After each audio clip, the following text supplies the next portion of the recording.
Me fala que você nunca sentiu isso. A prostração de estar ajoelhado, consciente do que está fazendo, com a mais reta intenção e não balbuciar sequer uma palavra. Sim, você entendeu do que eu tô falando. Eu tô falando justamente de estar com a disposição, estar com a vontade, estar decidido ali por rezar, mas olhar para um lado, para o outro, simplesmente não encontrar palavras para falar o que tem que ser falado. E a verdade é que quando se chega nessa situação, a primeira coisa que nós recorremos é procurar respostas místicas, realidades inacreditáveis, como por exemplo acreditar que nós estamos sendo tentados, eu estou passando pelo deserto. A verdade é que nós acreditamos que a fé é apenas consolação, é encontrar com Deus e se sentir bem na presença dele.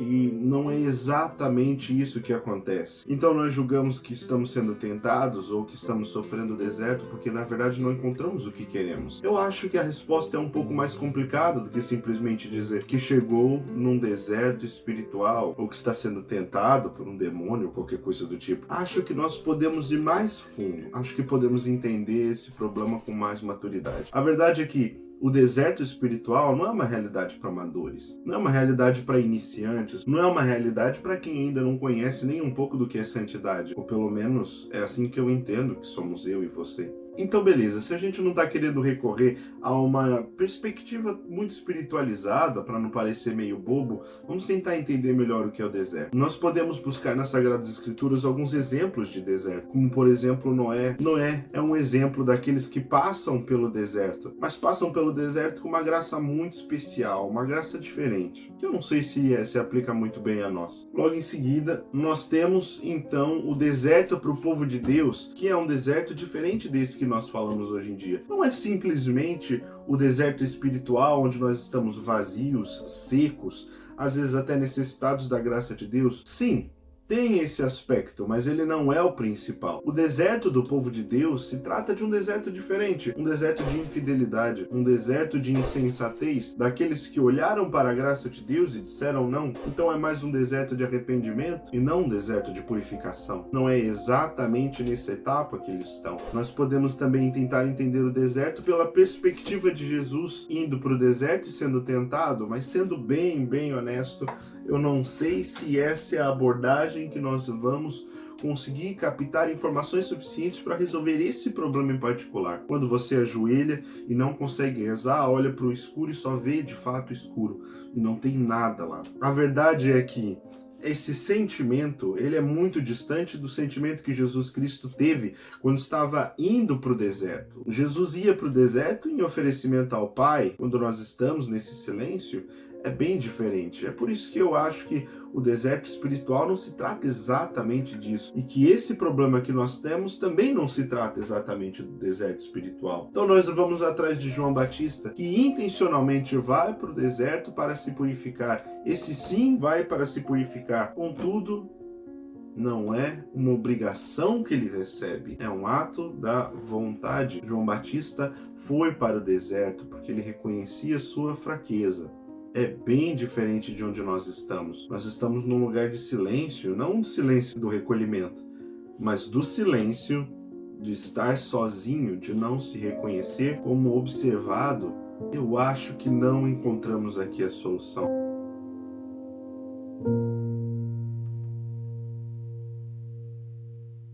A verdade é que todos esses exemplos de deserto que tem na Sagrada Escritura e também todos os desertos que tem entre os santos, eles vão vir acompanhados de um sentimento, o sentimento de kenosis, esse sentimento de esvaziamento que precede o período de santificação. Nós entendemos nas Sagradas Doutrinas que o esvaziamento é o processo anterior ao processo que é feito de preenchimento da graça de Deus, onde já não sou mais eu que vivo, é Cristo que vive em mim, como diz São Paulo. Mas então, se nós conseguimos encontrar alguns desertos, e se nós achamos que é o deserto o nosso problema, e nenhum deles se aplica ao nosso caso, o que será que nós estamos enfrentando aqui? Será que de fato é um deserto, ou será que estamos tendo uma visão errada e precipitada das coisas? Eu acho que é mais a segunda opção do que a primeira. A verdade é que esse deserto é uma graça muito peculiar. Talvez isso flua do entendimento errado que nós temos a respeito de Deus. O entendimento das consolações. Vivemos de uma vida excessivamente prazerosa, excessivamente palatável, que busca o prazer em primeiro lugar. Esse tipo de vida não entende a solidão e o abandono que aparentemente Jesus Cristo está nos dando nessa situação em específico, em que parece que nós estamos à própria sorte nessa oração. É bem diferente. A nossa experiência como cristãos no século XXI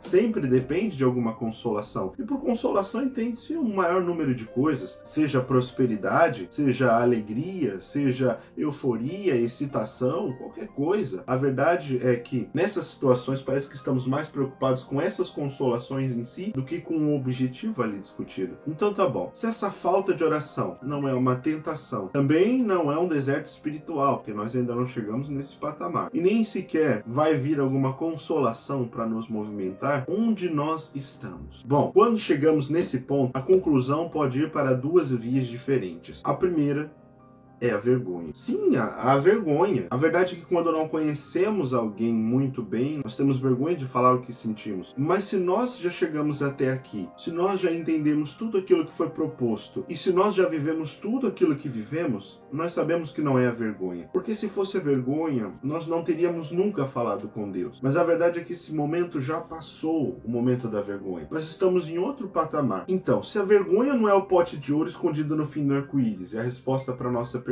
Porque nós já amadurecemos o suficiente para não ter mais vergonha, mas não amadurecemos o suficiente para chegar no deserto espiritual onde nós estamos, que parece que estamos sozinhos. E a resposta pode ser muito mais simples e muito mais complexa do que parece. Eu diria que essa segunda via é a vontade. Ora, mas como assim a vontade? Você mesmo disse que eu estava chegando na oração com vontade, com determinação, mas chegou e eu já não sabia mais o que falar. Pois é, sim, mas é a vontade que nós estamos falando aqui, são vontades distintas, e essa falta de vontade de orar, ela não é novidade para a humanidade. Ela nos acompanha desde que somos homens. A verdade é que a falta de vontade nos acompanha desde Noé, quando ao chegar em terra firme, ele se permite cair pela bebida e fazer coisas horríveis, como por exemplo se apresentar nu para os seus filhos. Essa mesma falta de vontade nos acompanha no povo de Deus, que decide não entrar na terra prometida por medo. Essa falta de vontade nos acompanha em João Batista, que com medo dela decide ir para o deserto. E essa falta de vontade também nos acompanha nos santos. A questão é, enquanto uns aderem à falta de vontade e se permitem ser levados pela inércia, outros são tomados pelo espírito de disposição e frente a essa falta de vontade que eles têm, eles revidam, reagem e se tornam santos.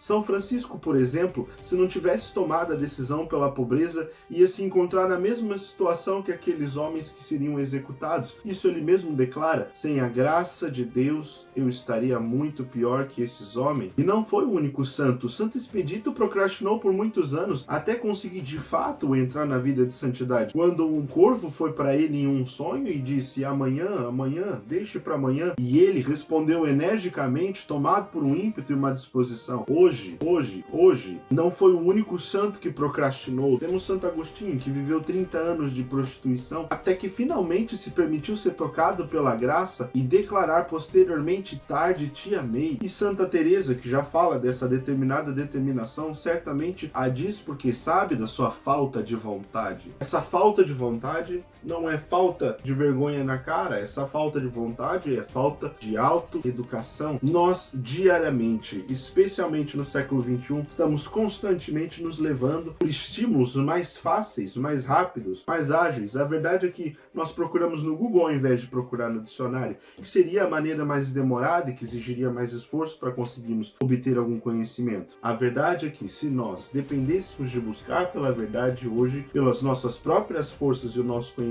nós provavelmente não faríamos nada e procrastinaríamos o resto da vida, até que nós tivéssemos coragem e disposição suficientes para responder à graça dada. A verdade é que quando você se ajoelha e se encontra no escuro, ali você está determinado a tomar uma posição, e essa falta de vontade, essa falta de energia só quer simplesmente te tirar do único propósito que importa nessa vida, que é o céu.